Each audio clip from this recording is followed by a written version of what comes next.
Hello Chem 1B, this is chapter 14, lecture video 3, and we're going to be talking about the rate law. The rate law is different from average rate or instantaneous rate in that it is an equation that allows us to calculate the rate of a reaction, not an individual product or reactant, for an overall chemical reaction.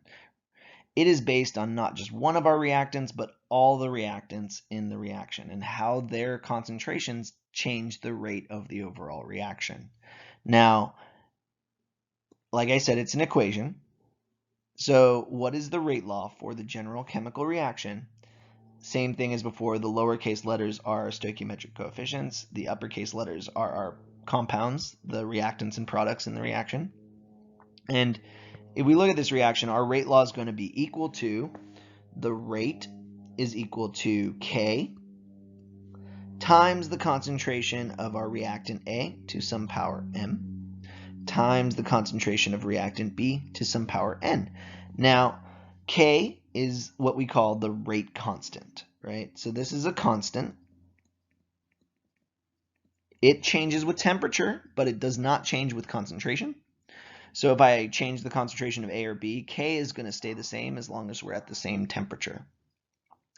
Now, it has different units, and we'll talk about that in this video. But one thing to notice here is that M and N here are not A or B. These are not equal to the stoichiometric coefficients in our reaction. This is very important. You cannot get these exponents from the balanced chemical equation. Now, why didn't I include C and D in this rate law? Well, because our rate laws only depend on the reactants in our reaction. So they aren't going to depend on our products generally. There are some exceptions to that, but as a general statement, our rates of our reaction are going to only be dependent on the reactants. Now, rate here is just the rate of the reaction that we can use the rate law to solve for. The entire equation here, though, is our rate law.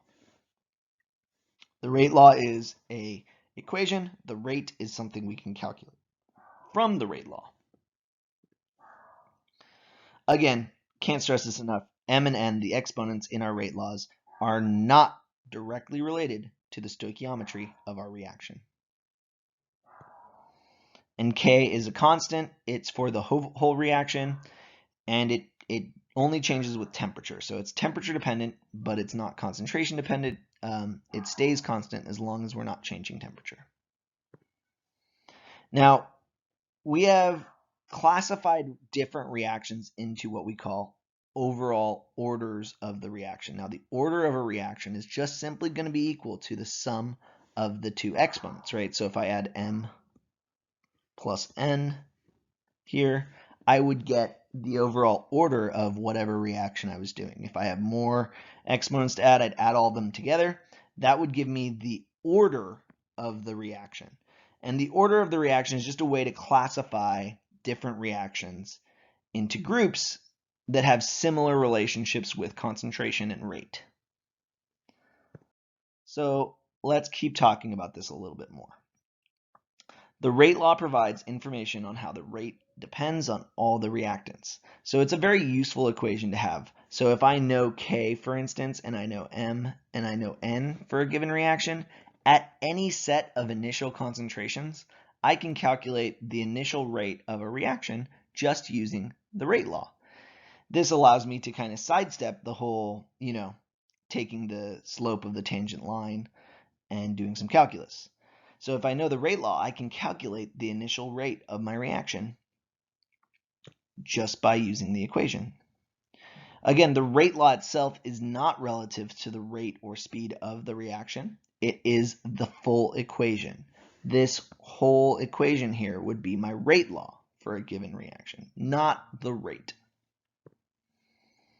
The rate is the measure of how the reaction is going, right? So reactant, product, it's dependent on stoichiometry and concentration. So these two things are very different. We talked about rates in the last two lecture videos.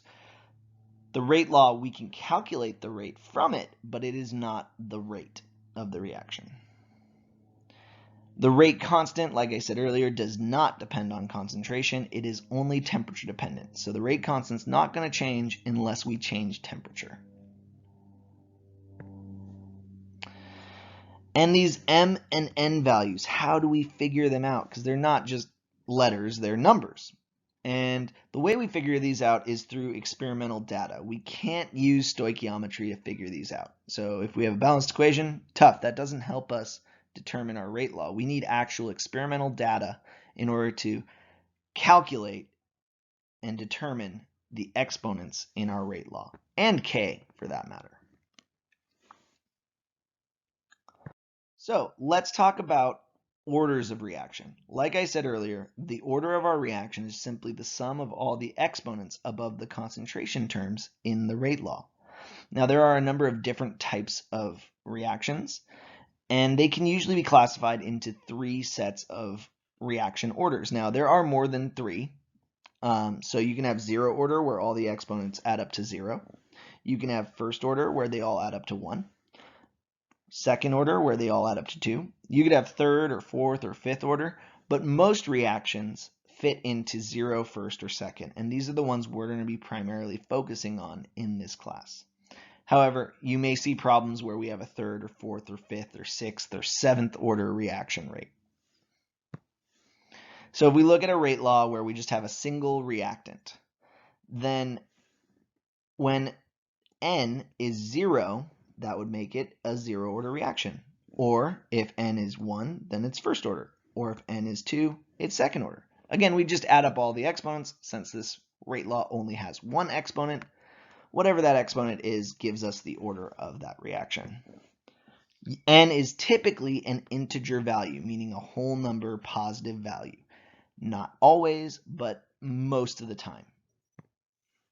So if we look at the N2O decomposition, N2O, when it decomposes, its rate law is rate is equal to the rate constant times the concentration of N2O, or N2O5, sorry.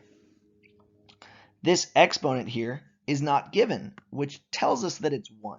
Generally, we don't put exponents in when the value is 1 because, that's the same thing as not including it in the first place. So this makes this reaction, the decomposition of N2O5, a first order reaction, which means the rate of reaction drops as our concentration of N2O5 decreases. Now that's true of pretty much all reactions. As our reactant concentration decreases, our rate slows down. But 0 order does this linearly, as you can see here, right?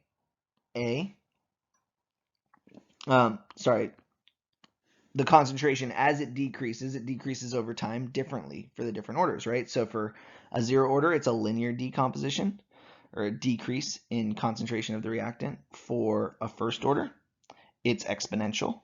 And for a second order, it's actually quadratic.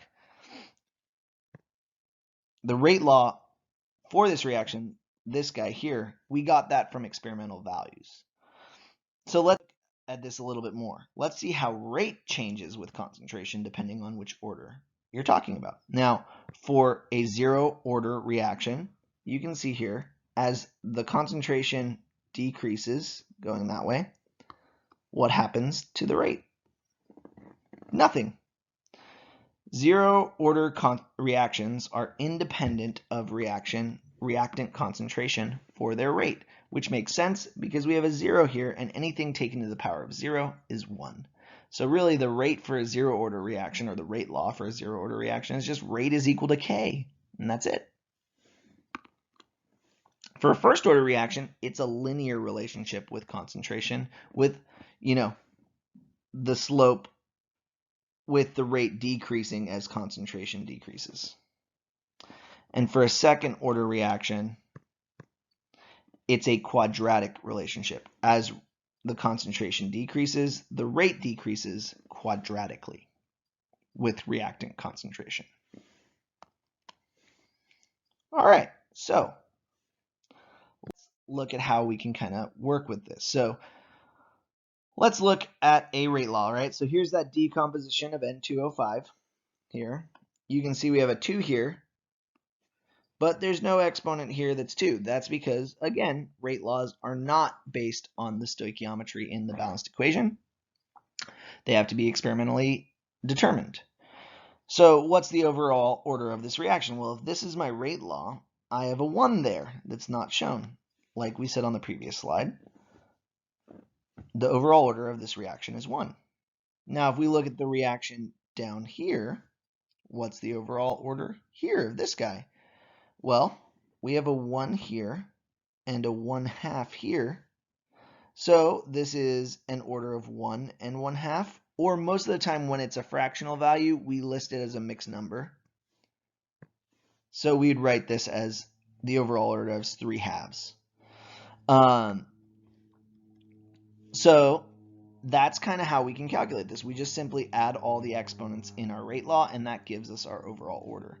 Now, one of the things that you have to be able to determine is the units of the rate constant. And the units of the rate constant are sometimes tricky to figure out. So let's figure out what those units must be.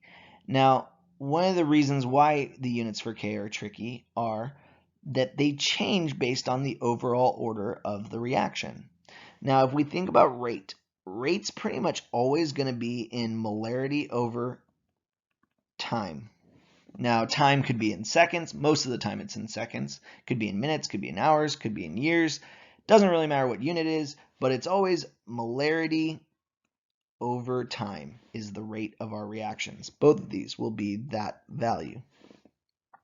Now, if we think about that in terms of the units of this whole equation here, we know we have rate here for that first one, which is in molarity. I'll just say seconds because whatever, but it could be any unit of time you want, is equal to the K, which we don't know its units, times the concentration of N2O5, which we definitely know its units, molarity.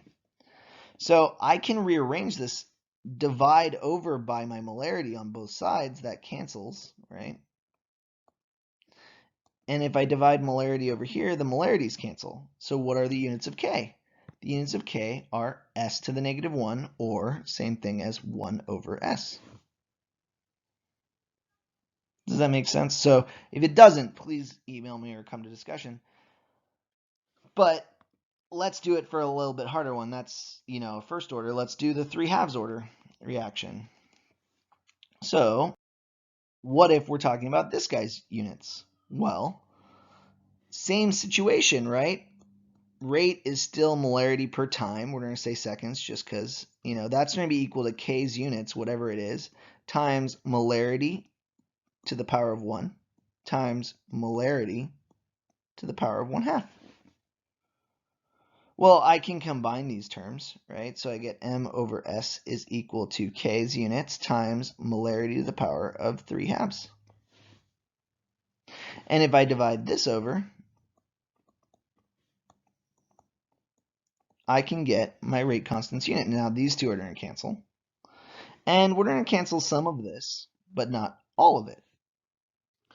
So what we end up with here is going to be that K's units are equal to 1 over M to the negative 1/2, or to the half, times S. Right? All in the denominator here.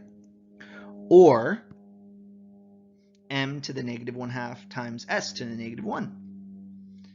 Because if you take something to the negative power, it's just putting it in the denominator.